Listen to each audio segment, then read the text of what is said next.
Happy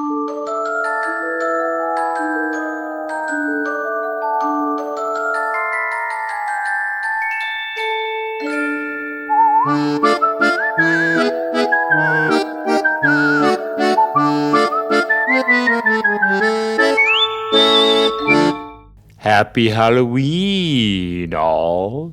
In this late edition, yeah, this is a little late. Maybe you can use these suggestions next Halloween. Anyways, in this late edition of My Media Helpers Entertainment Online, we'll take a peek at some free and scary films that are streaming through a frightening bandwidth near you.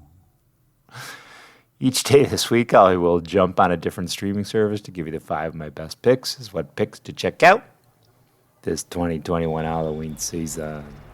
There are so many movies on these streaming services here, it's hard to determine what's worth watching.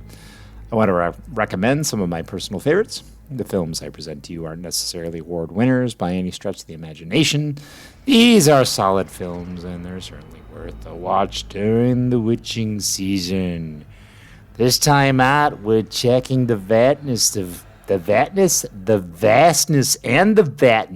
Peacock for actually 7 special Halloween movies I especially highly recommend. And I have left the best for last, as Peacock has oodles and oodles of classic horror all over the damn place. Alright, the last 5 are extra special, and if you're a nostalgic horror buff and follow the roots of the genre, then you'll definitely need to watch them for context's sake. And they're all brilliant. They're classic films, and there's more to them. Yeah, this is a few days after Halloween of 2021.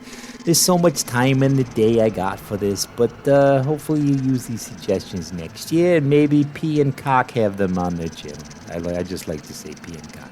But let's go. A Nightmare on Elm Street. Let's talk about classics, baby. Let's talk about you and me. I'm not going to sing. Except no substitutes, as they say. I'm not sure who they are, but they said it. A Nightmare on Elm Street is a 1984 American supernatural slasher film written and directed by Wes Craven and produced by Robert Shaye. It is the first installment in the Nightmare on Elm Street franchise and stars Robert Englund as Freddy Krueger and Johnny Depp in his film debut. The plot concerns 4 teenagers living on one street in the fictitious town of Springwood, Ohio, who are invaded and killed in their dreams, and thus killed in reality by a burnt killer with a bladed leather glove. Craven must have been doing some great drugs. Craven filmed A Nightmare on Elm Street on an estimated budget of $1.1 million. The film was released on November 9th of 1984 and grossed $57 million worldwide.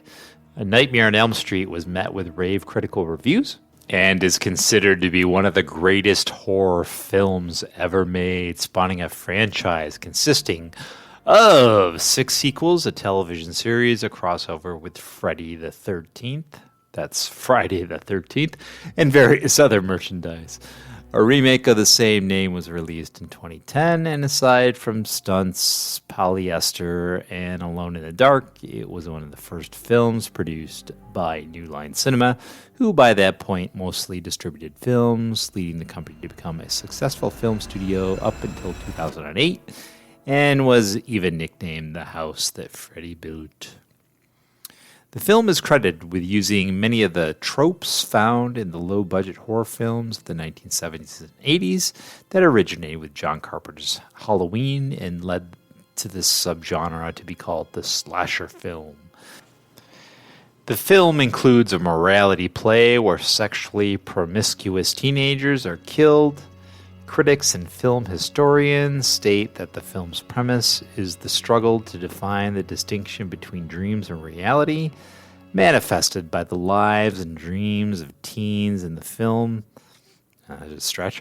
Critics today praise the film's ability to transgress the boundaries between imaginary and real, toying with the audience's perceptions. When it came out, it was a whole other animal and still is today. The Elm Street movies are probably the only horror series of movies where I enjoyed each installment, minus the 2010 shitty remake. Don't fall asleep watching this movie this Halloween. I'm sure no one has said that a million times. Nightmare on Elm Street. Original, sequels, pretty good. I like them all, except for the remake. Watch them. Saw. Speaking of franchise movies, Saw is a franchise where I didn't much care for the sequels, but can watch the original over and over. I've probably seen it about a dozen times over the years. It's on Peacock to watch for free, so I have to recommend it. In fact, if you want to watch all of them, minus the recent Chris Rock one, then they're all on Peacock. But the original is the only one I personally recommend. Saw is a 2004 American horror film directed by James Wan in his featured directorial debut, and written by Lee Winnell, I guess is how you pronounce it, from a story by Wan and Winnell. It is the first installment in the Saw film series and stars Winnell, Carrie Hughes, Danny Glover, Monica Potter, Michael Emerson, Ken Leung, and Tobin Bell. The film tells a non-linear narrative revolving around the mystery of the jigsaw killer who tests his victims' will to live by putting them through deadly games where they must inflict great physical pain upon themselves to survive. The frame story follows Jigsaw's latest victims who wake in a large, dirty bathroom. Definitely needed some spick and span, with one being ordered to kill the other to save his own family. The screenplay was written by Winnell, who co-created the story with Wan in their respective screenwriting debuts. It was originally written in 2001, but after failed attempts to get the script produced by Wan and Winnell's home country of Australia, they were urged to travel to Los Angeles. In order to help attract producers, they shot a low-budget short film of the same name from a scene out of the script. This proved successful in 2003, as producers from Evolution Entertainment were immediately attached and also formed a horror genre production label, Twisted Pictures. The film was given a small budget of $1.2 million and was shot in 18 days. Saw was first screened on January 19th of 2004 before being released in North America on October 29th of 2004 by Lionsgate Films. The film received generally mixed reviews from critics, but performed very well at the box office compared to its low budget, grossing more than $100 million worldwide and becoming, at the time, one of the most profitable horror films since Scream. The film was theatrically re-released to select theaters on October 31st of 2014 to celebrate its 10th anniversary. The first sequel, titled Saw 2, was released in 2005. If you want to play a game, play Monopoly. If you want to watch a great suspenseful Halloween film, watch Saw. For my final movies, I wanted to spotlight the true classics that inspired filmmakers throughout the decades. Let's look at the Universal Monsters. Peacock has 5 of them streaming, and I need to recommend them all. Universal Classic Monsters, also known as Universal Monsters and Universal Studios Monsters, is a media franchise based on a series of horror films primarily produced by Universal Pictures from the 1930s to the 1950s. Although not initially conceived as a franchise, the enduring popularity and legacy of the films and the characters featured in them has led the studio to market them under the collective brand name of Universal Studios Monsters.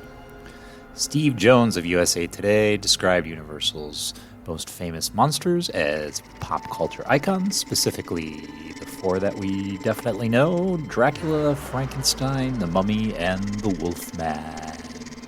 Dracula is a 1931 American supernatural horror film directed and co-produced by Todd Browning from a screenplay written by Garrett Fort. It is based on the 1924 stage play Dracula by Hamilton Dion and John L. Balderston, which in turn is adapted from the 1987 novel Dracula by Bram Stoker.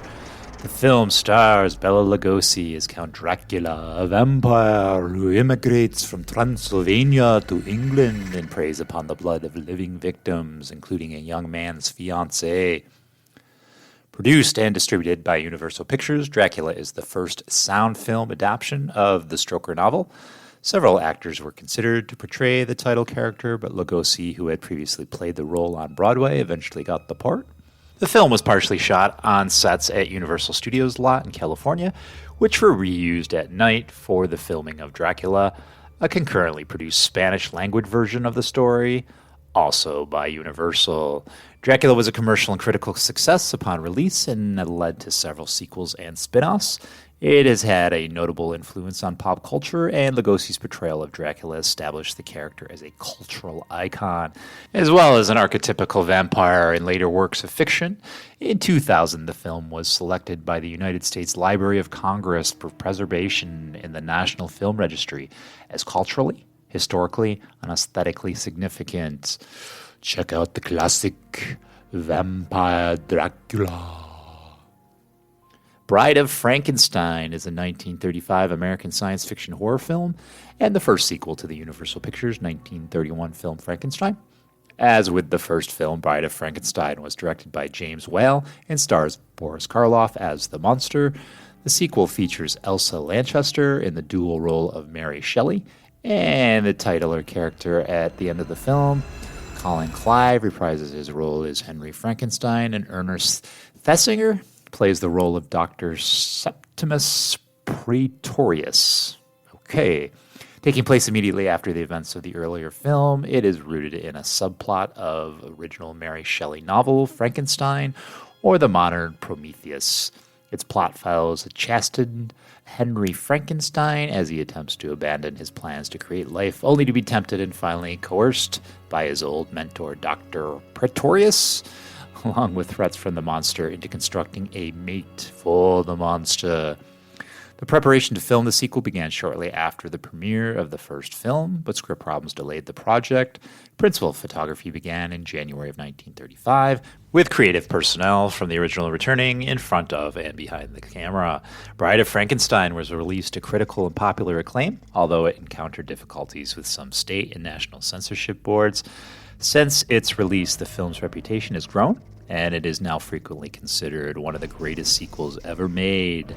Many fans and critics consider it to be an improvement on the original, and it has been hailed as Whale's masterpiece. In 1998, it was selected by the Library of Congress for preservation in the United States National Film Registry, having been deemed culturally, historically, and aesthetically significant. I think I've said that before. The Mummy is a 1932 American horror film directed by Carl Freund. The screenplay by John L. Balderston was from a story by Nina Wilcox Putnam and Richard Scayer. Released by Universal Studios, the film stars Boris Karloff, Zita Joanne, David Manners, Edward Van Sloan, and Arthur Byron.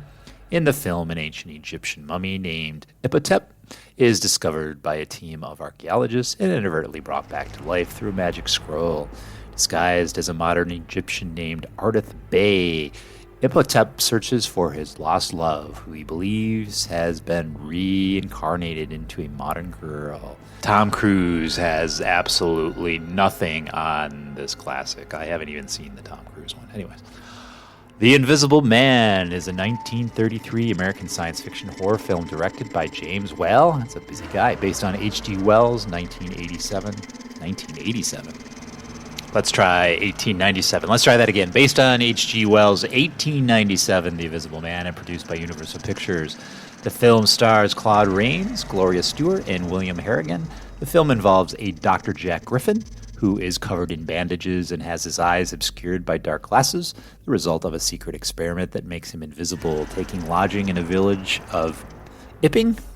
Never leaving his quarters, the stranger demands that the staff leave him completely alone until his landlady discovers he is invisible.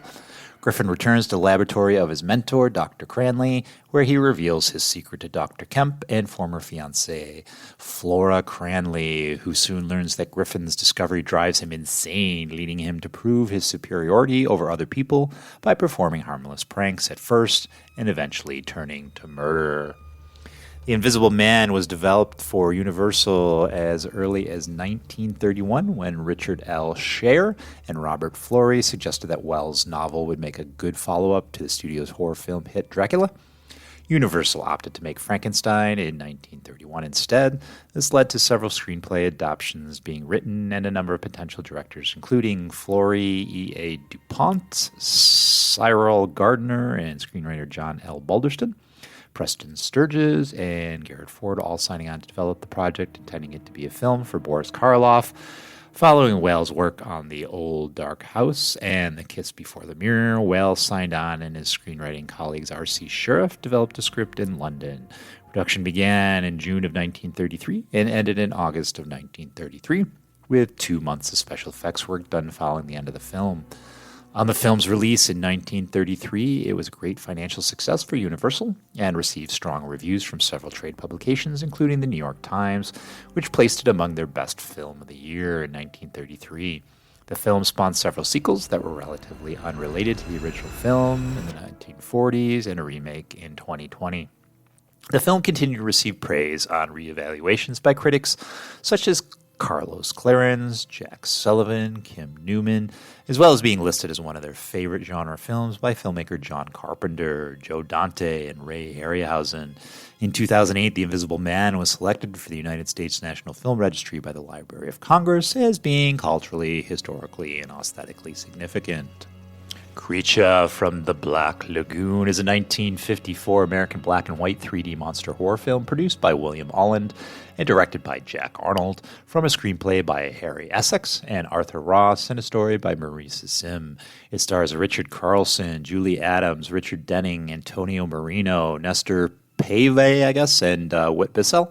The film's plot follows a group of scientists who encounter a piscine amphibious humanoid in the waters of the Amazon. Say that 3 times fast.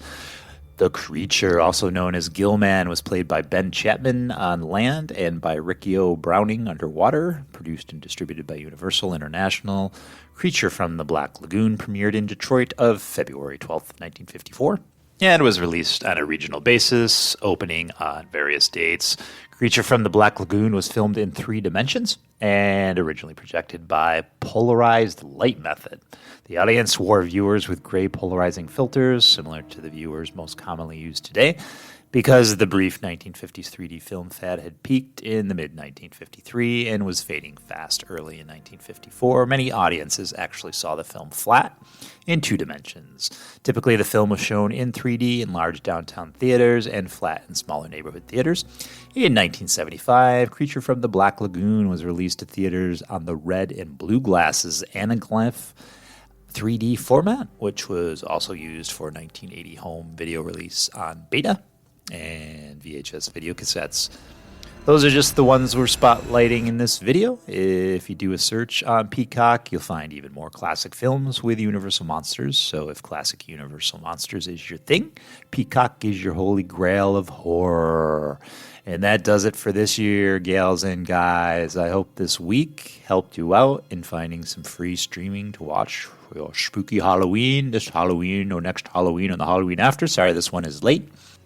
And about another month, I'll also be doing the same thing with holiday and Christmas movies, so take a peek for that. And so this year, I wish you a happy Halloween, and I will catch you soon. Bye-bye.